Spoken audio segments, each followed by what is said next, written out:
Tient à s'excuser auprès de vous, pris par d'autres obligations.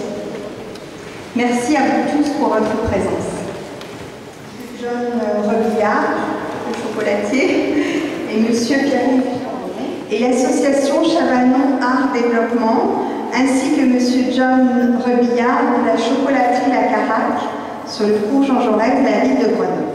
Ensuite, l'association Art Chavanon Développement. L'association. Elle date de cette année 2010. Son président est Pierre-Yves Chavanon. Vas-y, avance-toi un petit peu.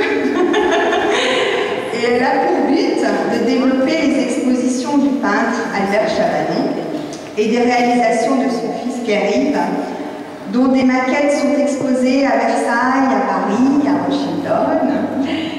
Et j'ai remarqué avec grand plaisir des endroits connus à Grenoble, comme la Porte de France et la tour du musée, qui sont également présentés. Cette exposition, donc, qui est au fond dans la salle Matisse, est composée d'une dizaine de pièces uniques et maquettes originales qui traversent le monde et le temps. À l'image de leur créateur Pierre-Yves, et je n'oublie pas Christine, qui est juste là, qui m'apparaît avoir un rôle très important également dans tout cela. Quelques mots sur Albert Chavanon, né en 1931, comme mon papa, et décédé en 2008.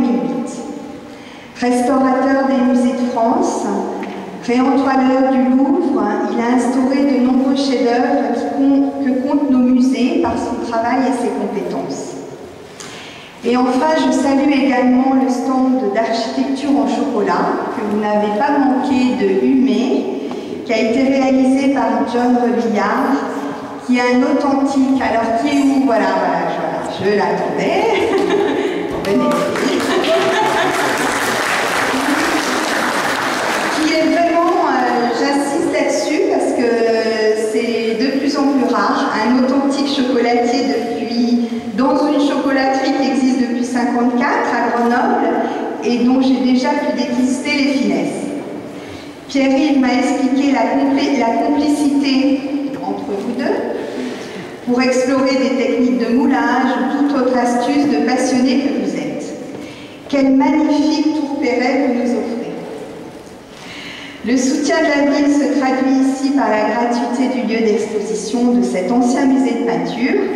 Et j'en profite pour remercier les équipes techniques et culturelles qui ont contribué au bon déroulement de cette exposition. Et je laisse tout de suite la parole. Vous avez personne pour 10 ans. Et si vous avez eu 10 ans et que vous vous souvenez, vous devenez enfant et vous ferez plaisir en regardant cette exposition. Et puis, je remercie aussi mon ami Jean Rouillard qui a fait la chocolaterie et avec qui on a pu... vous verrez, depuis 1954, vous voyez l'état de conservation grâce au chocolat. Donc, c'est un bon exemple. Hein.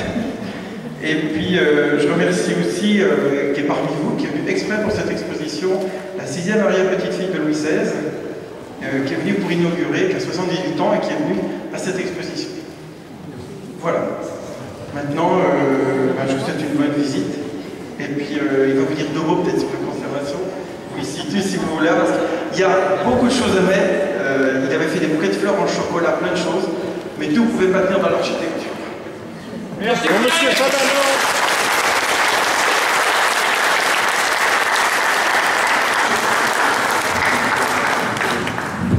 Merci. Juste un mot pour remercier Pierre-Yves, effectivement, d'avoir permis de nous greffer cette exposition. Et puis je voudrais surtout remercier Antoine Gorecki qui m'a aidé dans toute cette... Maintenant, ne vous retournez pas, hein, c'est le jeune homme en blanc là, qui m'a aidé évidemment pour faire toutes ces œuvres en chocolat.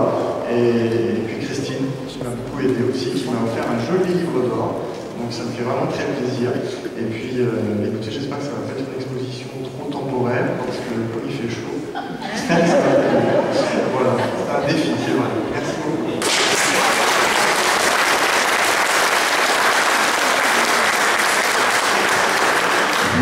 Je vous invite maintenant à poursuivre nos échanges auprès d'un petit buffet de ce côté-là. Voilà, merci.